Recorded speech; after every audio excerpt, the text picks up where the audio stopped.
अस्सलाम वालेकुम, नमस्कार, आदाब, सत श्री अकाल। मैं हूं आपके साथ नबील अख्तर और इस वक्त आप देख रहे हैं नबील अख्तर न्यूज़। जिस तरह से इस मुल्क में दो मजहबों के बीच खाई बनाने का काम किया जा रहा है, उस पर अगर जल्दी ही कार्रवाई नहीं की गई तो वो दिन दूर नहीं जब लोग एक दूसरे की शक्लों से भी नफरतें करने लग जाएंगे। ये जो जहर बोया जा रहा है, इसको रोका जाना बहुत ज़रूरी है। बिजनौर के कस्बा नजीबाबाद में एक प्राथमिक स्कूल है जो सहानपुर द्वितीय में चलाया जाता है। वहां पर स्कूल प्रशासन ने स्कूल का नाम हिंदी के साथ साथ उर्दू में भी लिखवा दिया। बस फिर क्या था, स्कूल का फोटो व्हाट्सएप यूनिवर्सिटी की शोभा बन गया और देखते ही देखते ये बात इस तरह फैलाई गई जैसे नजीबाबाद में कोई ऐसा काम हो गया हो जिसके चलते काम करने वाले को फास्ट ट्रैक कोर्ट में ले जाया जाना चाहिए और कम से कम फांसी की सजा दी जानी चाहिए। अरे भाई, हिंदी और उर्दू में तो डीएम बिजनौर के सरकारी आवास तक पर नाम लिखा होता है। तमाम सरकारी कार्यालयों में उर्दू का इस्तेमाल होता है। तो क्या उन्होंने कोई जुर्म कर दिया है? जिस तरह से एक स्कूल को दो भाषाओं में बांटने का प्रयास किया गया, बल्कि प्रयास क्या किया गया, बांट ही दिया गया, उसको देखकर बहुत अफसोस हुआ कि हमारे इतने अच्छे शहर में भी कुछ छोटी मानसिकता के लोग हमारे ही बीच रहते हैं। स्कूल की दीवारों पर हिंदी और उर्दू में नाम लिखा होने की गूंज जिला बेसिक शिक्षा अधिकारी साहब के कानों तक भी पहुंची और उन्होंने तुरंत जांच के आदेश जारी कर दिए और उसी दिन बिना कोई नोटिस जारी किए प्राथमिक स्कूल सहानपुर की मुख्य अध्यापिका रफत खान को निलंबित कर दिया गया। सही तो किया उन्होंने, इतना बड़ा पाप जो कर दिया था। इसके बाद स्कूल की उस दीवार को पुतवा भी दिया गया जिस पर उर्दू में स्कूल का नाम लिखा हुआ था। वो तो बीएसए साहब का बस नहीं चलता, नहीं तो वो बिजनौर के डीएम की आवास की दीवार भी पुतवा डाले जहां पर उर्दू के बड़े बड़े अक्षरों में लिखा हुआ है जसजीत कौर IAS और दूसरी दीवार पर उर्दू में ही लिखा हुआ है रिहाइशगाह जिला अधिकारी बिजनौर। अब इंतजार उस वक्त का है जब बीएसए साहब को वो पावर मिल जाए, जब वो डीएम साहिबा के घर पर उर्दू में लिखा उनका नाम मिटवा सके और देश की अदालतों में जो काम उर्दू जबान का इस्तेमाल करके किया जाता है उसको फौरन बंद करवाए जाने का शासनादेश जारी करवा सके। उत्तर प्रदेश सरकार के चलाए जा रहे जितने भी स्कूल हैं उन सभी में कक्षा 3 से लेकर कक्षा 8 तक उर्दू पढ़ाई जाती है और कहीं कहीं तो इन बीएसए महोदय ने खुद अपने हाथों से स्कूली बच्चों को कोर्स वितरित किया है। इन्हें उसी वक्त चाहिए था कि स्कूल के कोर्स में से उर्दू की उन किताबों को निकाल लिया जाता जिन किताबों को उत्तर प्रदेश सरकार ने जारी किया है। स्कूल के गेट और दीवार से उर्दू में लिखा स्कूल का नाम मिटवाने और बिना किसी नोटिस के मुख्य अध्यापिका को सस्पेंड किए जाने की गूंज पूरे हिंदुस्तान में गूंज उठी और लोग इसकी मुखालफत करने लगे।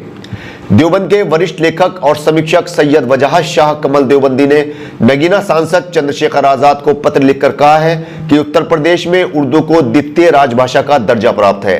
1989 में राज्य सरकार ने उर्दू को द्वितीय राजभाषा की मान्यता दी थी और सुप्रीम कोर्ट ने इस पर अपनी मोहर लगाई थी। इसके अलावा भी उत्तर प्रदेश सरकार के सभी प्राथमिक और उच्च प्राथमिक विद्यालयों में उर्दू विषय पाठ्यक्रम में शामिल है। उन्होंने मुख्य अध्यापिका को बहाल किए जाने की मांग की है। उर्दू भाषा किसी और देश नहीं बल्कि भारत की ही भाषा है। सहानपुर प्राथमिक विद्यालय के अंदर उर्दू का एक मामला चल रहा है और जो बहुत वायरल हो रहा है फोटो, उसका क्या कहना चाहेंगे उस पर? देखिए, सहानपुर का प्रकरण अभी ये 2-3 दिन पहले से हाईलाइट है और इसमें जिस तरह से प्रदेश के अंदर हिंदू मुस्लिम का माहौल बनाया जा रहा है तो ये भी उसी साजिश का मैं हिस्सा मानता हूँ, क्योंकि कुछ लोगों ने गलत एंगल से स्कूल के जो फ़ोटो हैं वो खींची है। क्योंकि स्कूल मेरे कस्बे का है, सहानपुर का है, तो मैं जाता रहता हूँ। अभी हमने वहाँ नगर पंचायत की तरफ से एक रूम भी बनवाया है स्कूल में, तो वहाँ पर जो है एंट्री गेट पे हिंदी में भी नाम लिखा है, ठीक है, उर्दू में भी लिखा है, इंग्लिश में भी लिखा है, तीनों भाषाओं में लिखा है और हमारी आधिकारिक भाषाएं हैं, ठीक है, उर्दू हिंदी हमारी आधिकारिक भाषाएं हैं उत्तर प्रदेश की। तो कहाँ उर्दू में नाम लिखना कहाँ गलत हो गया? माननीय सुप्रीम कोर्ट ने भी अभी कुछ दिन पहले कहा कि उर्दू जो है ये हमारे हिंदुस्तान की भाषा है, हमारे भारत की भाषा है, ठीक है, तो इस पे टीका टिप्पणी इस तरह से ठीक नहीं है, लेकिन कुछ लोगों का मिजाज है कुछ ना कुछ जो है खुरापात करने का, तो उन्होंने वो खुरापात की और एक समाचार पत्र में जो है गलत एंगल से, देखिए जो दीवार है उसमें एक दीवार पे तो उर्दू में लिखा है, दूसरी दीवार पे हिंदी में लिखा है, तो उर्दू वाली दीवार का फ़ोटो खींचा गया, उर्दू वाली दीवार का फ़ोटो खींच करके और मीडिया में दिया गया, और मीडिया के लोगों ने उसको बिना उसकी जांच किए, बिना स्कूल में जाए, बिना तथ्यों के आधार पे वो उसको जो छाप दिया उर्दू वाला। और ऊपर से सितम यह है, बीएसए महोदय ने, जो अध्यापक है रफत मैडम वहाँ पर, उनको सस्पेंड भी कर दिया। भाई उर्दू में अगर स्कूल में नाम लिखा है तो उसमें सस्पेंड करने की इसमें क्या ज़रूरत पड़ रही है?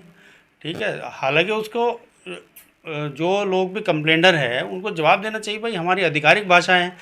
तो इस संबंध में हम माननीय मुख्यमंत्री से भी हम गुजारिश करते हैं कि बीएसए के खिलाफ सख्त कार्रवाई हो, और ऐसे जो शरारती तत्व है जो माहौल ख़राब करना चाह रहे हैं मतलब प्रदेश का, हमारे कस्बे का, तो ऐसे लोगों के खिलाफ भी कार्रवाई होनी चाहिए। और देखिए आज माननीय सांसद जी की भी दिशा कमेटी की बैठक है, अभी 3 बजे से बैठक स्टार्ट होगी, हम लोग भी वहाँ जा रहे हैं। माननीय सांसद चंद्रशेखर आज़ाद जी के सामने भी ये मुद्दा रखा जाएगा और वहाँ भी ये मुद्दा उठाया जाएगा। तो इस तरह से गलत है जिस तरह से ये लोग माहौल ख़राब करने की कोशिश की जा रही है। शेरकोट के नेशनल हाईवे 74 पर गांव घोसियोवाला के पास एक निर्माणाधीन होटल का लिंटर भरभराकर अचानक गिर गया। लिंटर के मलबे से एक मिस्त्री आ गया और जख्मी हो गया। वहां काम कर रहे मजदूरों ने भागकर अपनी जान बचाई। फिलहाल जख्मी लोगों को अस्पताल में भर्ती करवा दिया गया है। लिंटर किस वजह से गिरा, यह जानकारी नहीं हो पाई है। गांव मुस्तफाबाद, थाना नागलसोती, बिजनौर की नूर सबा अपने प्रेमी के साथ फरार हो गई है। उसने बताया कि वो 20 साल की है और उसने अपने प्रेमी आकिब के साथ शादी कर ली है। उसने अपने परिवार से अपने और अपने पति आकिब की जान को खतरा बताया है। बिजनौर के गांव सदुपुरा के रहने वाले खादिम की बाइक एक चोर ने साफ कर दी। खादिम ने बताया कि वो डॉक्टर तंजीम आरिफ के हॉस्पिटल में काम करता है। 31 मई को उसकी रात की ड्यूटी थी और उसकी बाइक संख्या UP20 CE 1702 अस्पताल के बाहर खड़ी हुई थी, जो रात में ही किसी ने चोरी कर ली। अस्पताल में लगे CCTV कैमरे चेक किए गए तो एक चोर उसकी बाइक को ले जाता हुआ दिखाई दे रहा है। खादिम ने उसकी वीडियो हमारे चैनल को दी है और कहा है कि जो भी उसकी बाइक का पता बताएगा वो उसे 10,000 रुपए का इनाम देगा। अगर किसी को खादिम की बाइक कहीं दिखाई दे तो वो उसके मोबाइल नंबर 9927314637 पर कॉल करके बाइक का पता बताकर 10,000 का इनाम हासिल कर सकता है। 3 जून को शेरकोट के गांव उमरपुर आशा के रहने वाले प्रदुमन और अनिरुद्ध के बीच किसी बात को लेकर झगड़ा हो रहा था। इसी दौरान अनिरुद्ध की बेटी रिंकी ने बीच बचाव करवाने की कोशिश की तो रिंकी के ताऊ प्रदुमन ने रिंकी के पेट में ग्राइंडर मार दिया, जिससे वो जख्मी हो गई। उसे फौरन अस्पताल ले जाया गया। पुलिस ने तहरीर के आधार पर अभियुक्तों प्रदुमन और मनोज को गिरफ्तार करके उनके कब्जे से ग्राइंडर बरामद करते हुए उन्हें जेल भेज दिया है। नगीना की एक लड़की धामपुर रोड पर स्थित पीयूष नर्सिंग होम पर काम करती थी, जहां पर डॉक्टर जितेंद्र उर्फ विक्की, जो गांव नंदपुर नगीना का ही रहने वाला है, उसने लड़की के साथ दुष्कर्म किया। लड़की का कहना है कि जब एक दिन वो घर से नर्सिंग होम पर पहुंची तो उसके पेट में दर्द हो रहा था। उसने डॉक्टर से कहा कि उसके पेट में तेज दर्द है, जिसके बाद डॉक्टर ने उसे इंजेक्शन लगा दिया, जिससे वो बेहोश हो गई। बेहोशी की ही हालत में डॉक्टर जितेंद्र ने लड़की के साथ दुष्कर्म किया। जब लड़की को होश आया तो उसे एहसास हुआ कि उसके साथ कुछ गलत काम किया गया है। उसने डॉक्टर से पूछा तो उसने उसके साथ कुछ भी गलत काम करने से इनकार कर दिया। लड़की सीधा अपने घर पहुंची और घर वालों को पूरी बात बताई, जिसके बाद परिवार के लोग लड़की को लेकर थाने पहुंचे और डॉक्टर के खिलाफ तहरीर दी गई। पुलिस ने तहरीर के आधार पर गांव नंदपुर नगीना के रहने वाले डॉक्टर जितेंद्र को गिरफ्तार करके जेल भेज दिया है। सिवारा थाने पर गांव सफदलपुर सिवारा के रहने वाले रविंदर चौहान ने तहरीर देकर बताया कि 2 जून को झंडे वाले बाबा मंदिर से दान पात्र चोरी हो गया है। 4 जून को जिसने दान पात्र चोरी किया था वो उसे बेचने के लिए कबाड़ी की दुकान पर गया, जहां लोगों ने उसे पकड़ लिया। पकड़े गए लड़कों में फैसल, आरिश और फहीम शामिल हैं। पुलिस ने तीनों को जेल भेज दिया है। बड़ापुर पुलिस ने गैंगस्टर एक्ट में वांछित चल रहे गांव शाहलीपुर कोटरा के रहने वाले नूर उर्फ नूर आलम को गिरफ्तार करके जेल भेज दिया है। नजीबाबाद थाने पर आकर एक लड़की ने तहरीर देते हुए पुलिस को बताया कि मोहल्ला गुलजार नगर कस्बा जलालाबाद नजीबाबाद के रहने वाले जावेद ने उसको शादी का झांसा देकर उसके साथ गलत काम किया है और उसकी वीडियो भी बना ली है और किसी को बताने पर वीडियो वायरल करने की धमकी दी है। पुलिस ने तहरीर के आधार पर जावेद को गिरफ्तार करके जेल भेज दिया है। हल्दौर थाने पर गांव खासपुरा हल्दौर की रहने वाली एक महिला ने तहरीर देकर बताया कि गांव खासपुरा के ही रहने वाले ऋषभ और विशाल ने उसके घर में घुसकर उसके साथ गाली गलौज करते हुए तमंचे से फायरिंग की और उसे जान से मारने की कोशिश की गई। तहरीर के आधार पर पुलिस ने ऋषभ और विशाल को गिरफ्तार करके उनके कब्जे से 315 बोर के 2 तमंचे और 3 कारतूस बरामद किए हैं। पुलिस ने दोनों को जेल भेज दिया है। 18 दिसंबर 2021 को चांदपुर पुलिस ने गांव पारडला के रहने वाले अफजाल को तमंचे बनाते हुए गिरफ्तार किया था और उसके कब्जे से 8 बने और अधबने तमंचे बरामद किए थे। पुलिस ने उसे कोर्ट में पेश करते हुए जेल भेज दिया था। तभी से उसके ऊपर कोर्ट में मुकदमा चल रहा था। 4 जून 2025 को कोर्ट ने अफजाल को 7 साल के साधारण कारावास और 10,000 रुपए जुर्माने की सजा सुनाई है।